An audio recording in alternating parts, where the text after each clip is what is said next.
In the history of Major League Baseball, there has never been a more interesting umpire than Ron Luciano. He was flamboyant, shooting out batters with finger guns. He was a fan favorite, chatting up the crowd during games.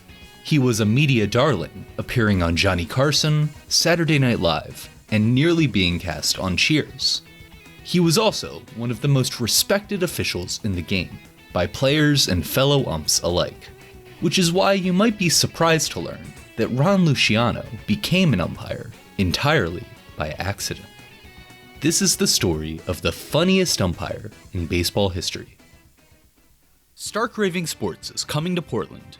This summer, we're going to be teaming up with some of your favorite sports creators for the third ever edition of Bros vs. Pros. On Sunday, July 27th, the Melonheads, that's us, will be facing off against the Portland Pickles in a real 9-inning baseball game. If you live in the Portland area, come on out to Walker Stadium on July 27th for the game of the year, complete with fan meetups, limited run merch, and this guy. All proceeds are going to the Alzheimer's Association and Pickles Care, so don't miss it. And if you can't make it in person, don't worry, there's going to be a live stream available online for your viewing pleasure. You'll also be able to cop some merch of your own, jerseys, tumblers, and shirts, plus an autographed nameplate signed by the whole team. The link to pre-order all of these, and more, is in the description. So if you want to support a good cause, and watch a bunch of unathletic YouTubers make fools of themselves, check out the link below, and come to the game on July 27th. We can't wait to see you there. It's impossible to talk about Ron Luciano without mentioning Endicott. Endicott, New York is a small town near the Pennsylvania border, just a few miles from Binghamton. It was a haven for Italian immigrants who had come to work in the local shoe factory. This was how Perry Luciano came to live in Endicott, where he married a woman named Josephine and started a family. In 1937, their son Ron was born.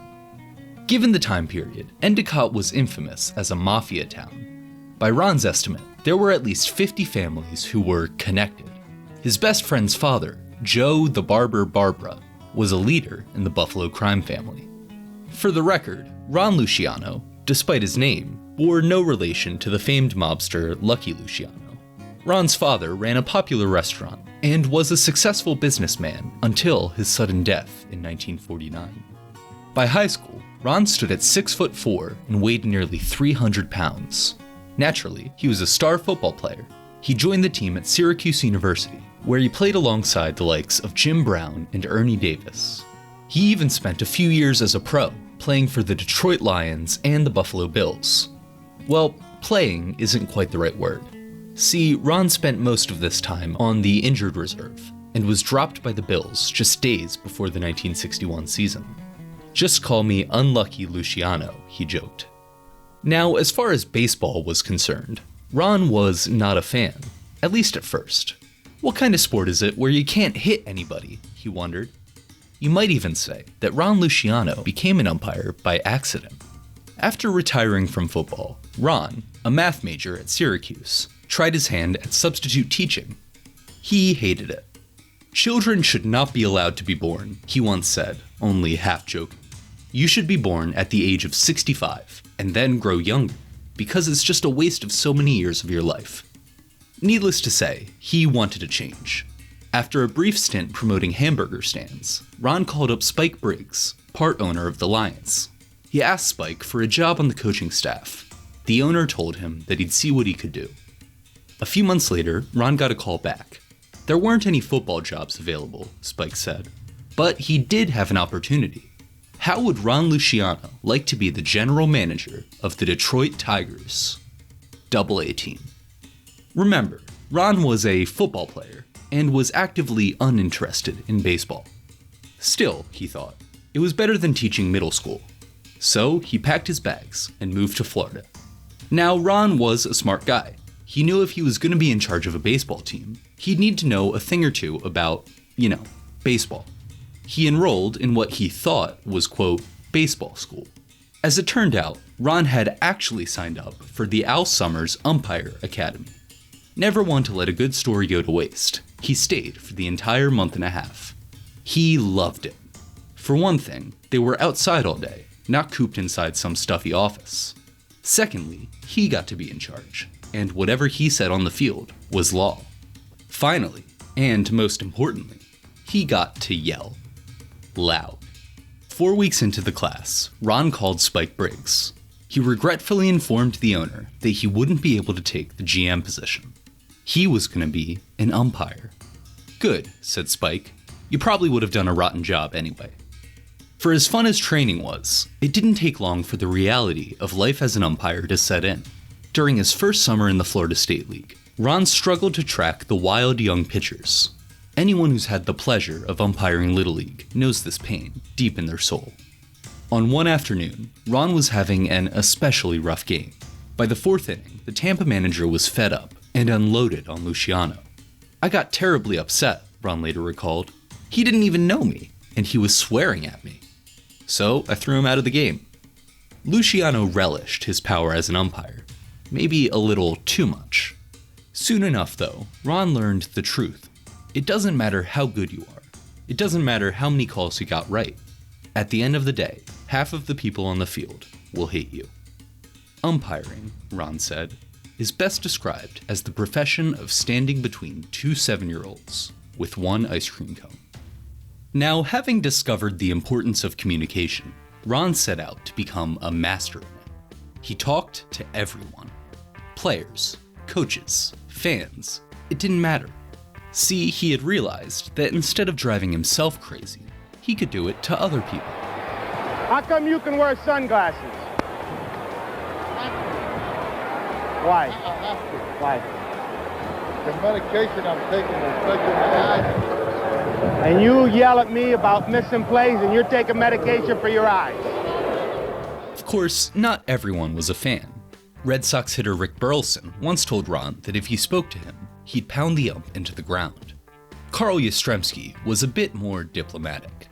Listen, Ronnie, my kid is hitting 300, my wife is fine, and I haven't heard any new jokes. I don't want to know about Polish restaurants. I'm nothing for 15, and I want you to keep your mouth shut. The ump stayed silent, and on the second pitch, Yas sent a ball into the Fenway Park bleachers. As he crossed home plate, the slugger looked at Ron. Okay, you can talk to me now. Sometimes he could get a little too friendly. After Oakland hitter Sal Bando hit a homer, breaking out of a long slump, the umpire instinctively gave him a congratulatory, spank. As this happened, Ron noticed the third baseman looking at him as if he was crazy. It's okay, he said. We're Italian. He also started to show off his personality. He jumped in the air, shouting his calls at the top of his lungs, and shot out batters with finger guns. Foul! Foul! Oh, yeah! Okay! Oh, you get it! No! No! Yeah, you touched him! Hey, we got one! There were more than a few times Ron Luciano's mouth got him into trouble.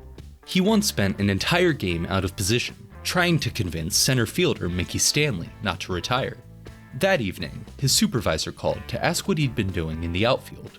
Ron thought fast and told his boss that he was testing out a new umpiring theory. The fans loved him. The coaches, not so much. If there was anyone Ron Luciano would call his nemesis, it was Earl Weaver. Like Ron, Earl was, unique. He would fake a heart attack to give his pitcher time to warm up. He threw dirt and tossed bases. In his 17 years as an MLB skipper, he was ejected almost 100 times. According to Ron Luciano, Earl Weaver was the worst enemy that umpires ever had. It had started way back in the minors. The year was 1965. Ron was umpiring in the AA Eastern League. Earl was coaching the Elmira Pioneers. During a 4-game series that summer, the inevitable happened.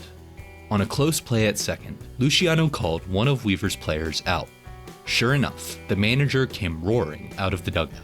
Within seconds, he was ejected. The next night was similar. Ron was behind the plate this time. On the very first pitch, he called a ball. Earl said he was wrong. The pitch after that, he did it again. And the pitch after that, and the pitch after that. You can probably see where I'm going with this. By the third inning, Ron had had enough. He took off his mask, walked over to the dugout, and asked Weaver how loud he could yell. The skipper asked why. Because, Ron said, you're gonna be doing it from the clubhouse. The third game saw yet another close play at second, just like before. Just like before, Earl erupted from the dugout like a gunshot. And, just like before, Ron tossed him before he hit the mound. By the fourth and final game, Ron made a promise to himself that he would keep his cool. Earl had other plans.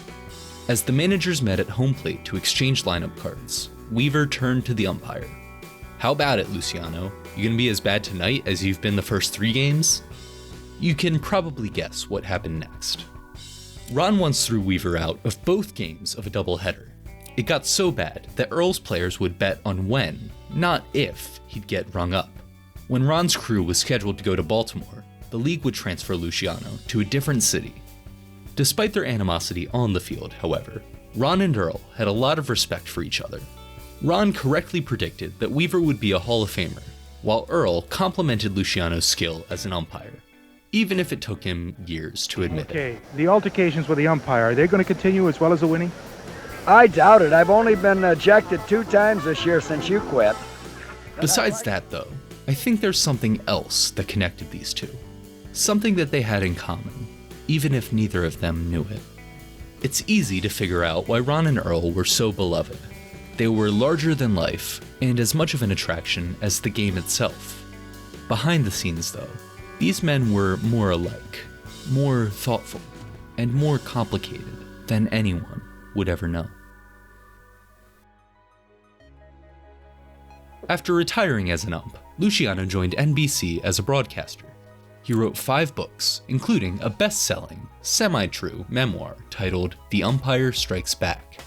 He did radio interviews, filmed commercials, appeared on Late Night, and performed on Saturday Night Live. I think Luciano wants to play this one! Live from New York, it's Saturday night!